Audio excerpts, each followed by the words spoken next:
reminisce but can relate completely. My recall in anything that I've watched, listened, experienced, past and present is so bad and fades away so quickly from my head. Trying to tell jokes, banter, or retell story taxes my mental completely. I am a conflicted being. It's so difficult to express personality because I'm perma-stuck on receptive mode all the time and find it a mountain load to be the opposite and more interactive. Yet I am very socially, very intuitive, behave completely within the confines of normality. I am great at reacting and carrying conversations, for example, yet I am a complete non-starter. It's almost like I'm at zero all the time, unless I have to react to things. It's so weird. It's almost like I'm an invisible until I react to something someone has said or done, or something in my environment has demanded immediate reaction in which I can demonstrate blindingly savvy actions. But otherwise, I feel like I am egoless. I suspect AD or autism, perhaps a depersonalized disorder.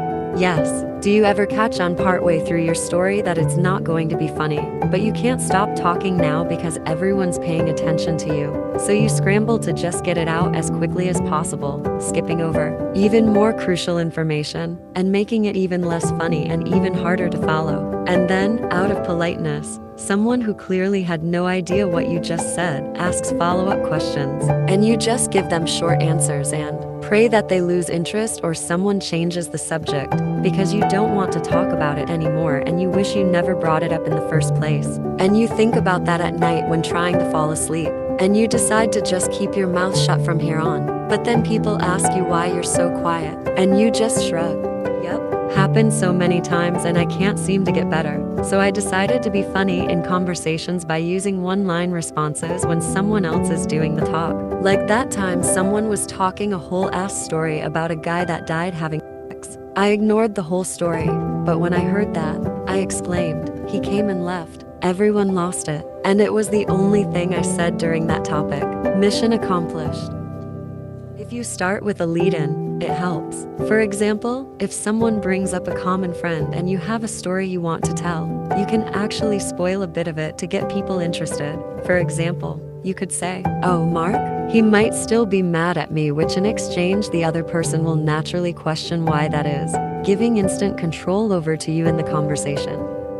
Keep trying. It's not worth being alone, dude. Believe me, I went hermit for a year, and then I fell in love on accident, and I was so socially inept that I couldn't bond with her. Now I'm pretty upset, but getting over the depression part, just getting myself out there in case this ever happens again. It's worth trying and becomes enjoyable once you do. Sometimes, not as much anymore. I know that sometimes the chance to pull out a story is right now, or forget it.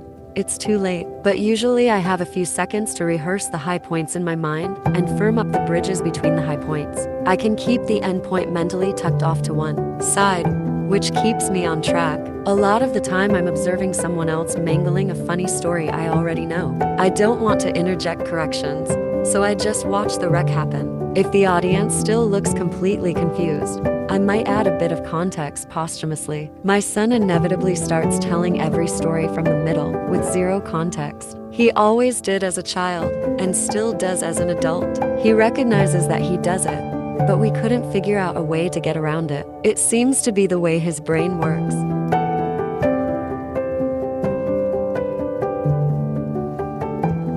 Haha, a lot of people here hear the same ordeal. Is this due to inferior thinking? In my case, I feel that my mind has never quite developed properly due to being so introverted and self-conscious and trapped inside in stagnant, repetitive loops. In a weird twist, I'm not completely socially hopeless, though, because I am a great read of people, can analyze people's motivations and body language and the most subtle intentions, read between the lines very well. So I don't think I'm autistic. It's just that I'm hyper-passive in expressing my personality. Will be forever jealous of people that have a ton of energy to express, and quick chat and banter, and have that concreteness and identity that I feel I lack, and desperately try and hide from everyone I meet. Yep. And this helps me appreciate good comedians even more. You usually don't consider storytelling and having a sense of humor as a life skill, until that dreaded moment hits you and you end up realizing you can't tell a funny story to save your life. I think developing a sense of humor and ability to tell stories are good skills to have and should fall under the umbrella of having social skills. For us ints, it'll be a great exercise to develop our rarely used FE function. Thank you for watching this video, and don't forget to like or dislike this video and subscribe to my channel. If you want to get more information about me, go to my Telegram channel.